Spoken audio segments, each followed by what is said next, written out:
Unlock the power of systems thinking. Warning, this may change how you see everything. Let's dig in. What is a system and what is not a system?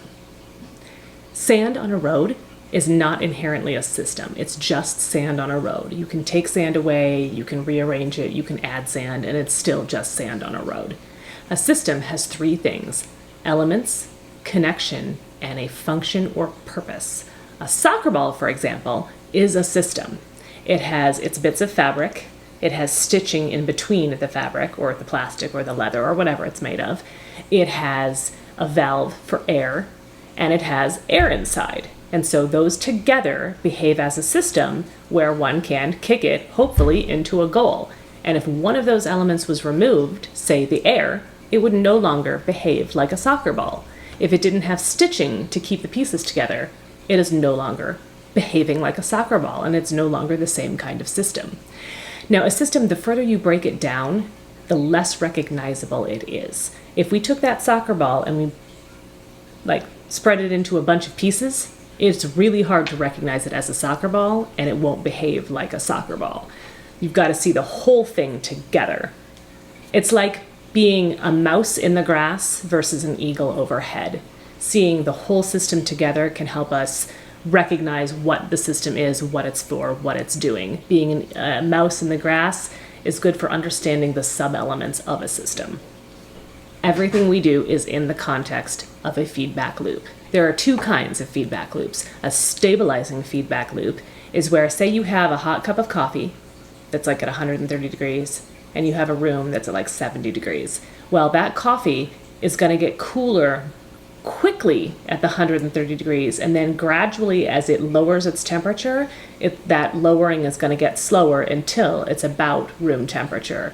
After however much time, it's going to end up being 70 degrees with the room. The same would go for, say, a glass of lemonade or something. It's going to start out cool. Maybe it starts out at 40 degrees, or you just took it out of the fridge.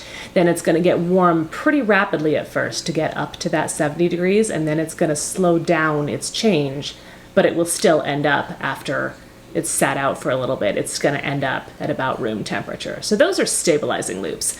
An example of a reinforcing loop is, say you have money in the bank, and then you get interest on that money. Then you have more money in the bank. Then, because you have more money in the bank, you get more interest on that more money. And so A equals B, and B also equals A. So you get money, then you get more money, then you get even more money, and then you get even more money. So the more you get of that, the more you will get. Why systems work so well. Resilience, elasticity, and hierarchy.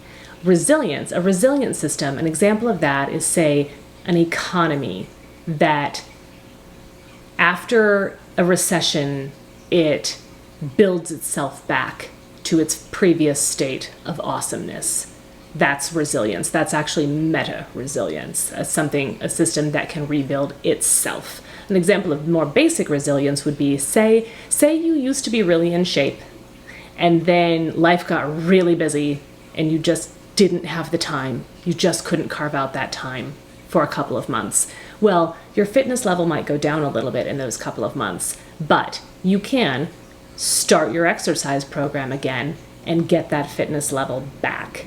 That's some basic resilience. And you can also incorporate the elasticity part into there, because what if you can't work out every single day at 6 o'clock in the morning? What if it needs to be 6 o'clock on Mondays, 10:30 on Wednesdays, and 2:15 on Thursdays, and those are the workouts you can get in for the week? Well, that's some elasticity, allowing for flexibility so that one can still have the system work. You can still be accomplishing those workouts to get back to your previous state of fitness.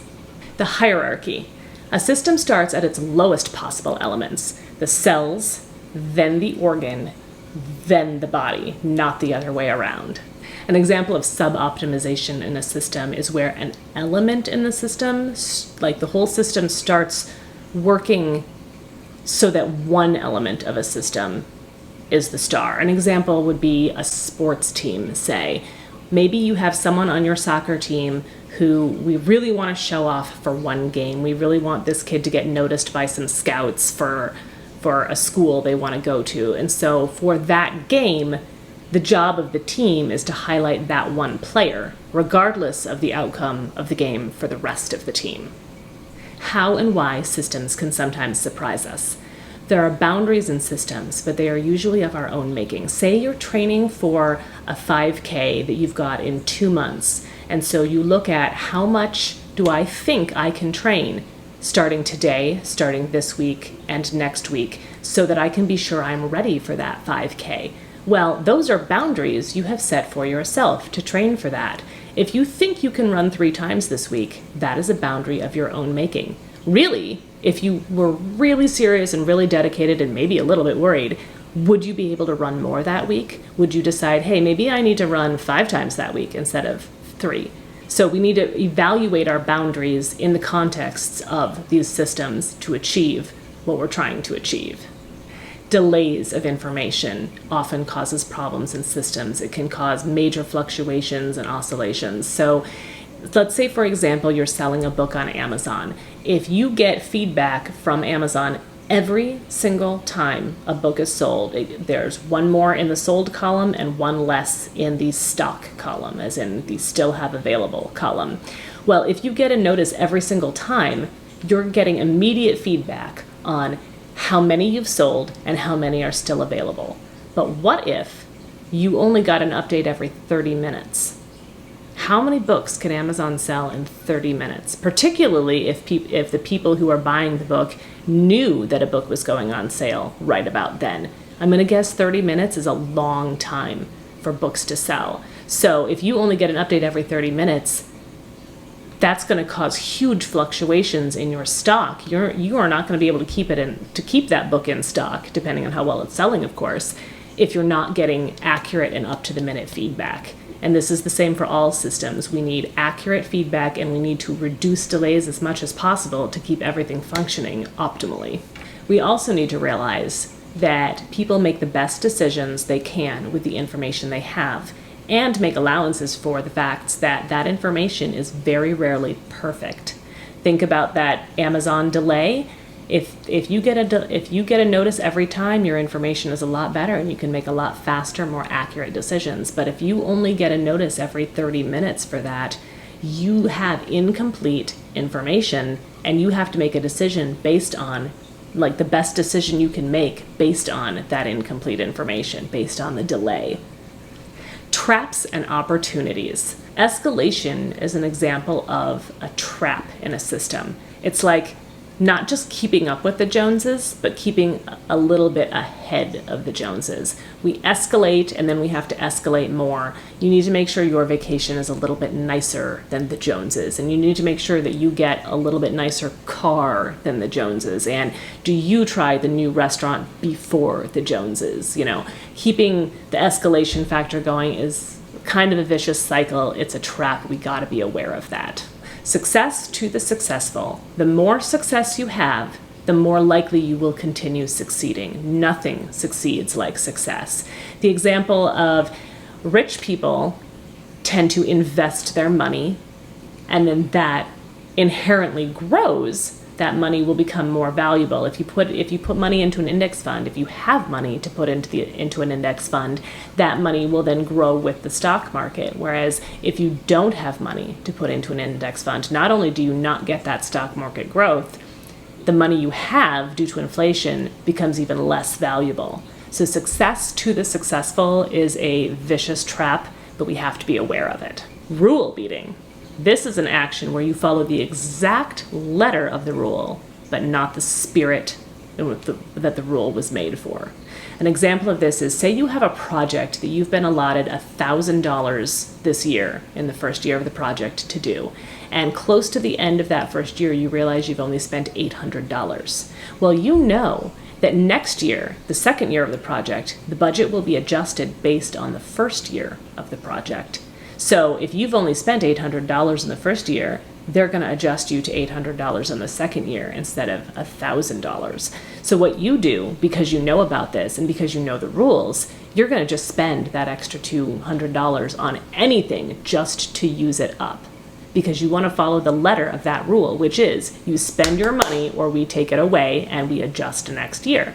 So rather than, if we want to improve things, rather than adjusting the budget down or needlessly spending money to make budget, what if we went to the people who made those rules and the people who control the budgets and we say, hey, we were light on expenses this year, here's why. Next year, here are our plans, so we really do need that full budget. Let's make this work. Let's do it.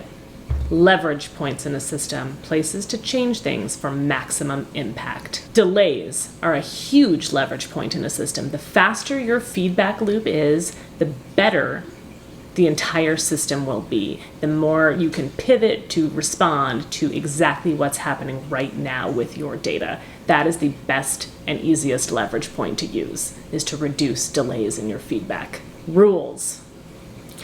Find the rule makers and work with them. Anyone who is in charge of rules knows that that is where the real power is to be in charge of the rules. Goals. What is the goal of the system? Not what it was designed to do, but what can it do? What is the goal of that system? That is a leverage point. If you design something as transportation to Mars, but what it actually does is brew you coffee, it's a coffee brewing system. You need to change the goal. Living in a world of systems. Always get the beat of a system, figure out what it does, how it behaves, figure out what it does well, what it does poorly, what the holes might be before you venture to change anything about it. Expose your systems to the light of day. Break them down, ask for other people's opinion, get feedback on them. Make sure they make sense to someone other than you, or make sure they don't make sense to someone other than you, but expose them to the light of day. Pay attention to not just what is measurable, but what is important. Whatever you're measuring, is it the thing you actually care about, or is it simply that which is most easily measured? Example is, if you want to get a certain amount of exercise during the week, are you trying to keep your heart in a certain zone? Are you trying to get a certain number of minutes of heart rate?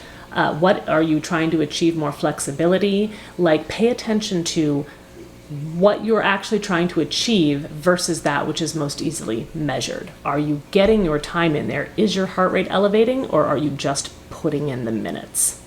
Stay a learner. When you don't know something, learn it. Go learn. Experiment. The best way to learn is to experiment and to do and to get involved with things. And embrace failure. Winners fail far more often than losers ever will.